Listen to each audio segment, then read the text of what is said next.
जय जय शंकर हर हर शंकर जय जय शंकर हर हर शंकर जय जय शंकर हर हर शंकर जय जय शंकर குரு தெய்வத்தின் குரல் மூன்றாம் பாகம்.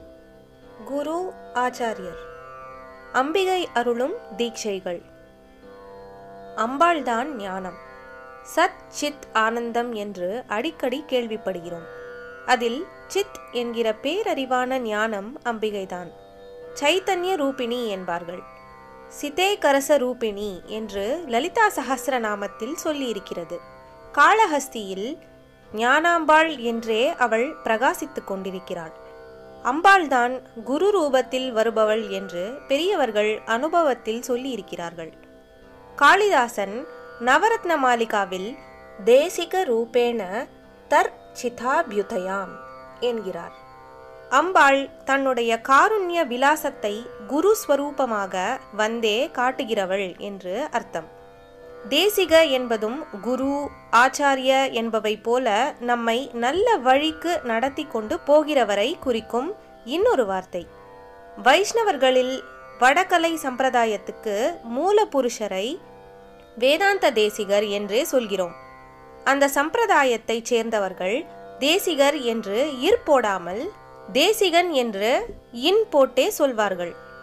ரொம்பவும் மரியாதை முற்றி அன்பு மேலிடுகிற போது ஏகவச்சனம்தான் வந்துவிடும். பகவானையே நீ என்றுதான் சொல்கிறோம், நீங்கள் என்பதில்லை. அப்படி தேசிகரை தேசிகன் என்றே அவரை அனுசரிப்பவர்கள் பிரேமையினால் சொல்வார்கள்.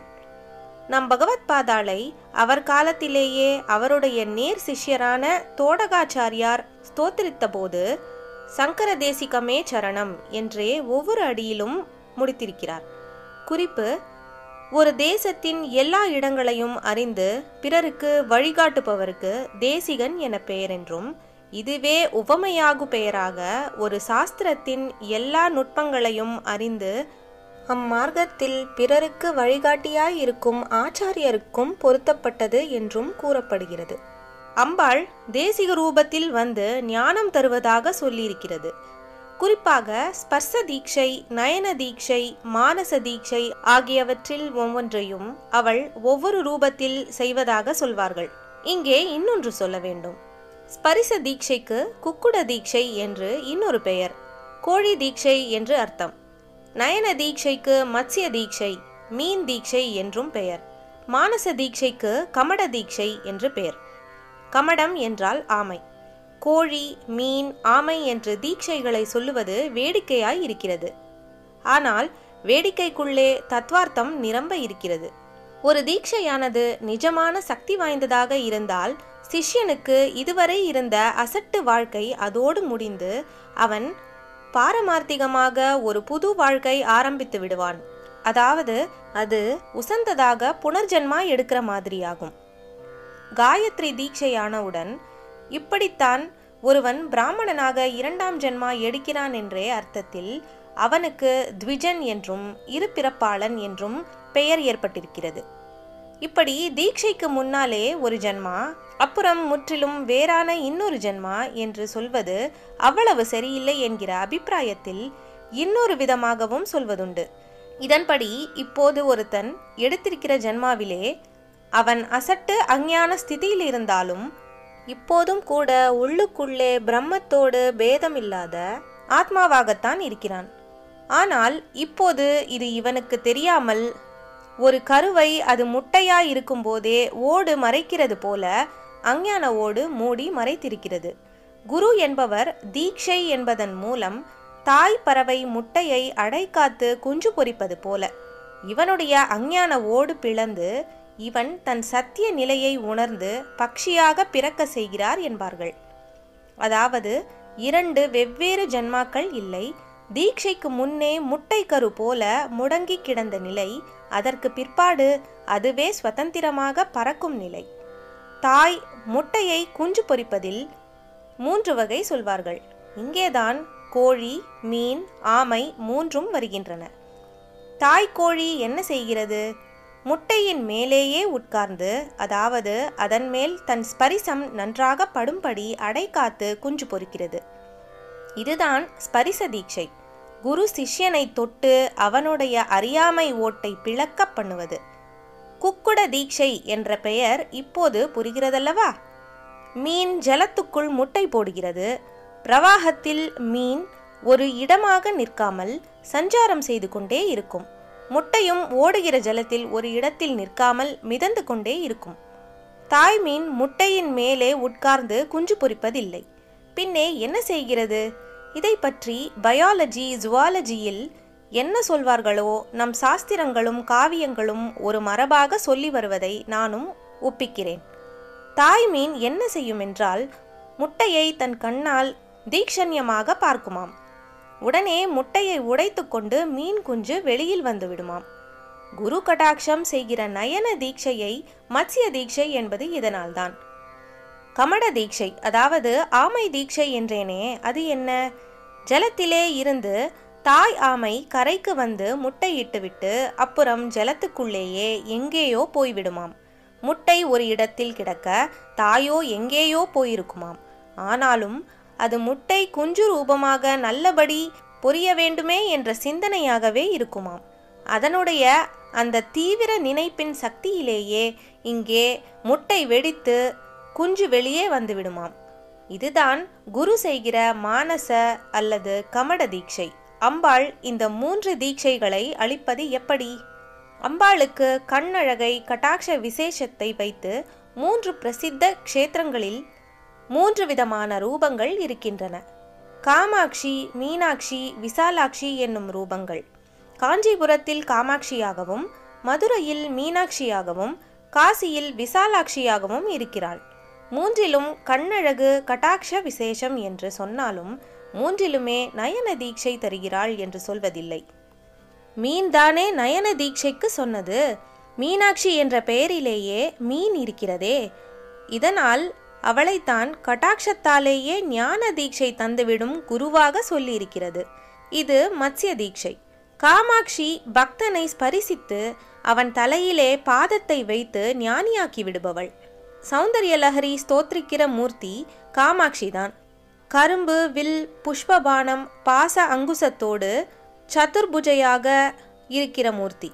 அதிலே ஒரு ஸ்லோகத்தில் குறிப்பு ஸ்ருதீனா மூர்த்தானோ என்று தொடங்கும் 84வது ஸ்லோகம். இது குறித்த சில விவரங்கள் தெய்வத்தின் குரல் முதற் பகுதியில் ஆச்சாரியால் காட்டும் அம்பாள் என்ற உரையில் காணலாம்.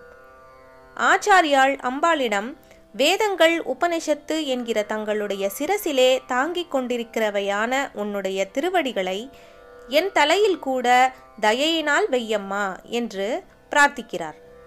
ஸ்ருதீனாம் மூர்த்தானோ தததி தவயௌ சேகரதையா மமாப்யேதௌ மாதக சிரசி தயையா தேஹி சரணௌ. உபனிஷத்துக்கள்தான் வேதாந்தம் என்பது. ஆச்சாரியாளின் அத்வைதமான ஞான மார்க்கத்துக்கு வேதாந்த சம்பிரதாயம் என்றே பெயர்.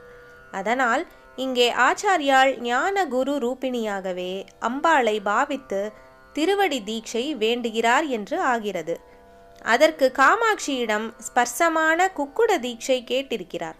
காசியிலே இருக்கப்பட்ட விசாலாட்சி பக்தர்களை அனுக்கிரக சிந்தையோடு மனசால் நினைத்தே ஞானம் அளித்துவிடும் கமட தீட்சை குருவாய் இருப்பவள்.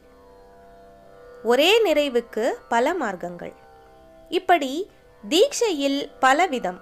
தீட்சையினால் சிஷ்யனை செலுத்துகிற மார்க்கங்களும் பலவிதம். கடைசியில் போய் சேருகிற இடம் ஒன்றே ஆனாலும் ஆரம்பத்தில் தீட்சையால் தூண்டிவிடுகிற போது, இனிஷியேட் பண்ணுகிற போது பல மார்க்கங்களில் பல குருமார்கள் செலுத்துகிறார்கள். ஒரே குருவே கூட வெவ்வேறு சிஷ்யர்களை வெவ்வேறு மார்க்கங்களில் இனிஷியேட் பண்ணுவதும் உண்டு. ஆனால் ஆச்சாரியார் என்றால் அவர் ஒரு சிஸ்டத்தில் தான் பண்ணுவார். ஒரு குரு ஒரே சிஷ்யனுக்கு கூட அவனுடைய மனோவிருத்தியை, மனப்போக்கை பொறுத்தும் சாதனையில் அவனுடைய அபிவிருத்தியை பொறுத்தும் வேறு வேறு காலங்களில் வெவ்வேறு மார்க்கங்களில் தீட்சை கொடுத்து கொண்டே போகலாம். இப்படி மந்திர சாஸ்திரம், தந்திர சாஸ்திரம், யோக சாஸ்திரம், துவைத அத்வைத சாஸ்திரங்கள் என்று பலவற்றில் தீட்சை தருகிற குருமார்கள் இருக்கிறார்கள். தாயுமானவர் இப்படி எல்லா குருவாகவும் இருந்ததாக தம்முடைய ஒரே குருவை சொல்லி முடிவாக மூலன் மரபில் வரு மௌன குருவே என்று முடிக்கிறார். திருமந்திரம் செய்த திருமூலர் அந்த நூலில் எல்லா மார்க்கத்தையும் தான் சொல்லி யோக ஞானங்களில் முடிக்கிறார். அவரிலிருந்து ஆரம்பித்தது ஒரு குரு பரம்பரை. அவர்களில் திருச்சினாப்பள்ளியில் மடம் ஏற்படுத்தி கொண்ட சாரமா முனிவர் ஒருவர். இந்த மடத்தில் பட்டத்துக்கு வந்தவர்களில் ஒருவரான மௌனகுரு சுவாமிகள் என்பவர்தான் தாயுமானவருக்கு குரு. தாயுமானவர் காலம் 17ஆம் நூற்றாண்டு. மௌனகுரு சுவாமிகளுக்கு பிறகு அந்த மடம் தர்மபுர ஆதீனத்தின் பராமரிப்பில் வந்துவிட்டது. தாயுமானவர் இங்கே தம்முடைய நேர்குருவான மௌனகுருவை சொன்னாலும் அவர் சொல்லுவது மற்ற எல்லா மார்க்கமும் மௌனத்தில்தான் கொண்டு விடுகிறது என்று சொல்லி இப்படி மௌன உபதேசத்தாலேயே பரம அத்வைத்தத்தை அனுகிரகிக்கும் தட்சிணாமூர்த்தியை ஸ்தோத்திரிக்கிறார் போலவும் துவனிக்கிறது. இவரே சிரகிரி விளங்குவரு தட்சிணாமூர்த்தியே சின்மயானந்த குருவே என்றும் நிறைய பாடி வைத்திருக்கிறார். அந்த மௌனம்தான் நம்முடைய நிஜமான இயல்பு. ஆனால் அதைத்தான் நம்முடைய நிஜமான நம்மையே தான் நாம் இழந்து மறந்துவிட்டு இல்லாத அவஸ்தைகளிலெல்லாம் மாட்டிக்கொண்டிருக்கிறோம். இதை மாயை என்கிறார்கள். மாயைதான் அம்பாள் என்கிறார்கள். அந்த அம்பாளே மாயையை போக்கடிக்க ஞானாம்பிகையாகவும் வருகிறாள். குருவாக வந்து ஞானத்தை புகட்டுகிறாள். தாயாரே குருவாகி ஞானப்பாலை ஊட்டுகிறாள். அவள் எல்லாவற்றிலும் தினுசு தினுசாக பண்ணி பார்த்து சந்தோஷிக்கிறாள். பக்ஷி என்றால் பல தினுசு, மிருகங்களில் பல தினுசு. புஷ்பம் என்று எடுத்துக்கொண்டால் அதில் முடிவே இல்லாமல் எத்தனை கலர் வகை, வாசனை வகை, எத்தனை விதமான ஷேப். இப்படியே மனுஷ்ய மனசிலும் விசித்திர விசித்திரமாக எத்தனையோ ரகம். அது ஒவ்வொன்றுக்கும் சூட் ஆகிறதற்காகத்தான் ஞானகுரு ஆச்சாரியர்களிலும் பலவிதமானவர்களை பலவித சம்பிரதாயங்களை காட்டுபவர்களாக வைத்திருக்கிறாள்.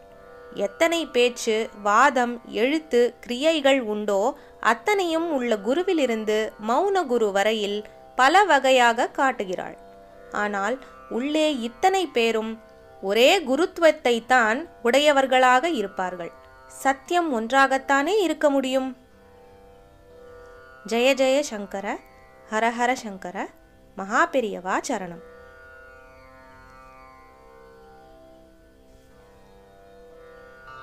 जय जय शंकर, हर हर शंकर. जय जय शंकर, हर हर शंकर. जय जय शंकर, हर